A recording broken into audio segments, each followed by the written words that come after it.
Hi, I'm Rick Dior, and today we're going to continue with the book, The Language of the Masters. And these are solos number 2 and 3 by Guillermo Barreto. So this solo number 2 is fantastic. It's so fast, and like the previous one, this one is on a Cachao record, which is Cuban Music in Jam Session. It's got one of the greatest album covers ever.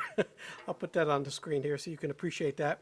But, you know, the tune has a conga solo, a timbale solo, and then a bongo solo. So it's just a real, you know, great percussion listen for you all. So this solo's got a lot of technical complexity, especially in the sticking, so we're going to go over that with you. One thing to be aware of in these transcriptions, there's a few typos every once in a while. So in this solo, the actual bar 4, and hopefully you're looking at it because I can't put it on the screen because of copyright issues. But if you're looking at bar 4, that third eighth note should be on the hembra, the large drum. It's written as a rim shot on the macho, but after careful listening, it sounds like he's playing on the hembra. It's not a big deal. The other one is there's a few little things that are more flam-like. So bar 7, that figure, those second group of eighth notes should be played closer together, like a flam almost. And finally, bar 29, that's a flam on the first rim shot. So let me just do bar 27 slowly. So 1, 2, 1, 2, 3, 4. That's a common little embellishment that lots of timbale players, conga players, bongo players use, that open flam.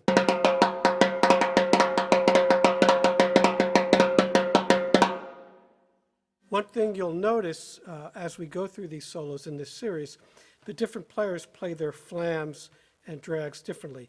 Some, like Manny Oquendo, play them really, really open. I call those flop triplets. When we get to those solos, we'll talk about those. And Guillermo Barreto plays them a little closer together.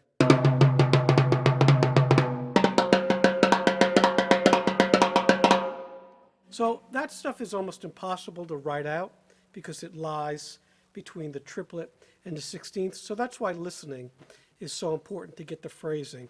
The music on the page can only tell you so much. You need to listen and study these solos. That's why this book is so great, because it's a great starting point for learning these. Now, in bar 14, we start this figure with these drags. This is the most technically difficult part of this short solo. So I'm sticking that drag with 2 rights and then a left-right on the 8th note. So 1.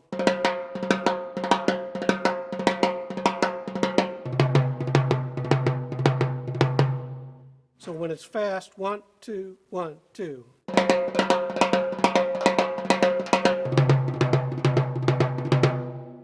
You can even play it singles,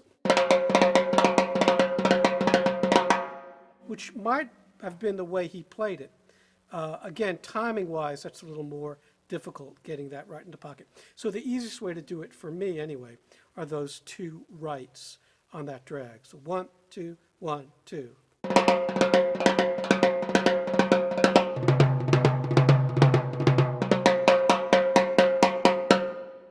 Now you'll notice when I do all these upbeats that are rim shots, I could easily play them one hand.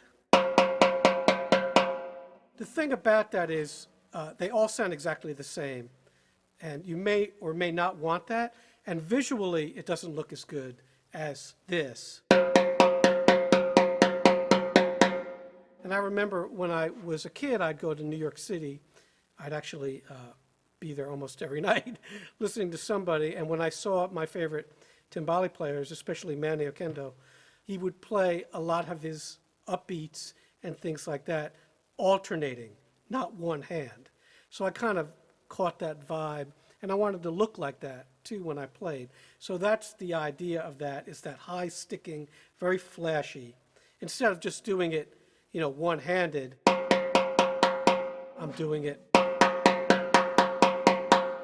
And each one might sound just a little bit different, but that adds some color and character to it. So that's something you want to remember. Now, this also has those stretch marks there where he has the line over those figures. Most notably in bar 27 once again. So it's 1, 2. So you stretch out those eighth notes to the triplet. Blah, blah, blah, blah, blah, blah. And this solo ends with a cymbal. So I set up, this is a Sabian El Sabor 18-inch. You've seen it in my other timbale videos. And some of the other solos will use it, but I just set that up to have that last note, which is a combination of a rim shot on the macho, the smaller drum, and then just a crash. Right after that, you're back into the pattern on the side of the drum.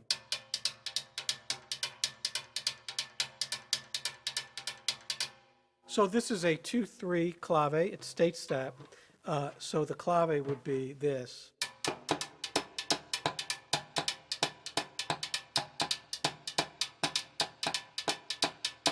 There I played a couple bars sun clave, a couple bars rumba clave.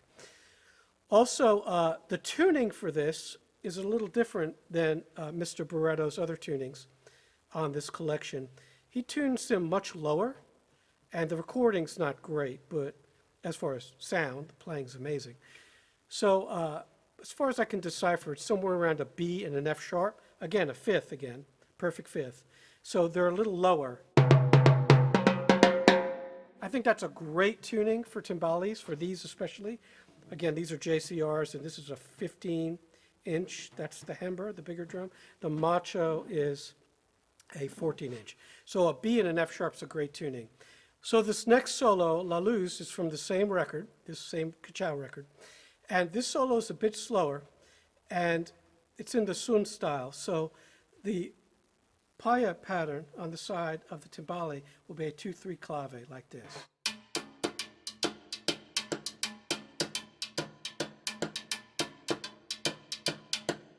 So let's just talk about one very important thing, and you'll see me do it when I play this solo for you in a second. That pattern is important to play going in and coming out of your solo.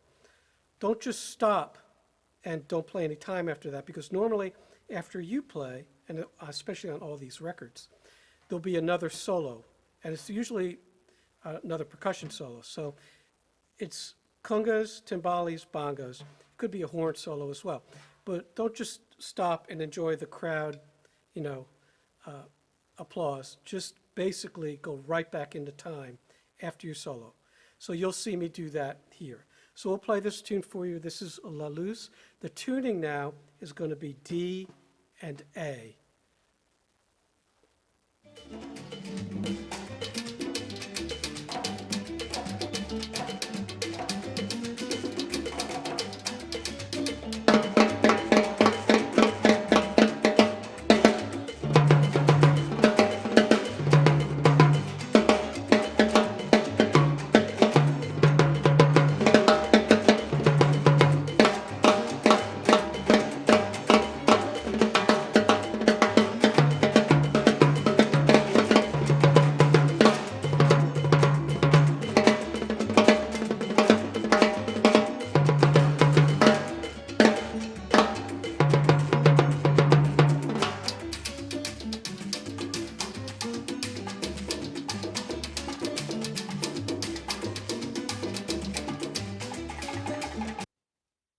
So you see how I go back into the time there, right, on the shell of the timbales. All right, so let's talk about a few things with this solo. It's not as technically different or difficult, sorry, as the last solo, but it does offer some pretty unique phrasing. So once again, you see those lines over these eighth note figures, those are stretched. So what I'm going to do, I'm going to play this one for you without the music, and I'm going to play it with a metronome. So the tempo here is about 208 or so, so about there. I'll get pretty close to it. And we're just going to play the half note, which will be 104. 1, 2, 1, 2, 3, 4.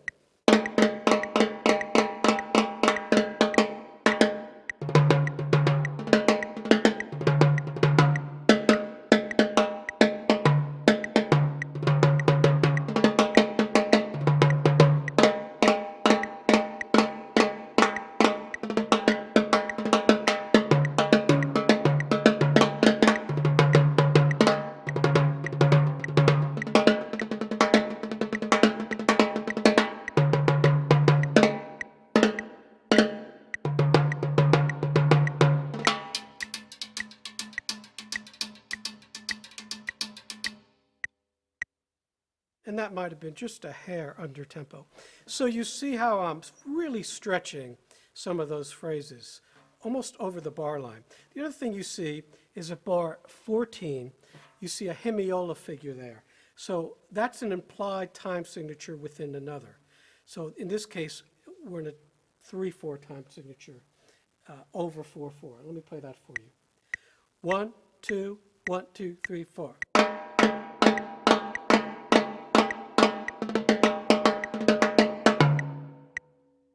That is a really, really common device that all percussionists use for soloing in this genre.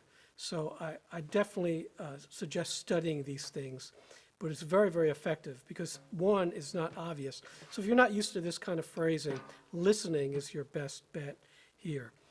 The only other thing that I want to talk about for this solo that's pretty important, besides the open flams, which I already talked about, and you saw those there in the beginning. And once again, Mr. Barreto's flams are pretty closed compared to some other timbale masters. So let's look at bar 22, where we have this triplet figure. So there's obviously a couple different stickings you can use. The one I like is right, right, left, right. That way, the last left and right can be done on the rim shot. So.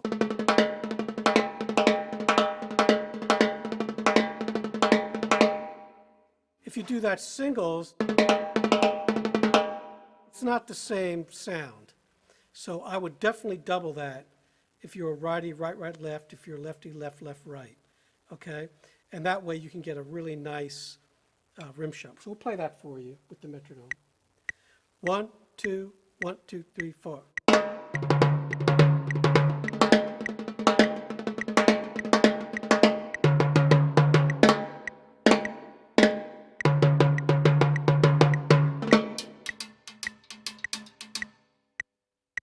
And that was until the end of the solo.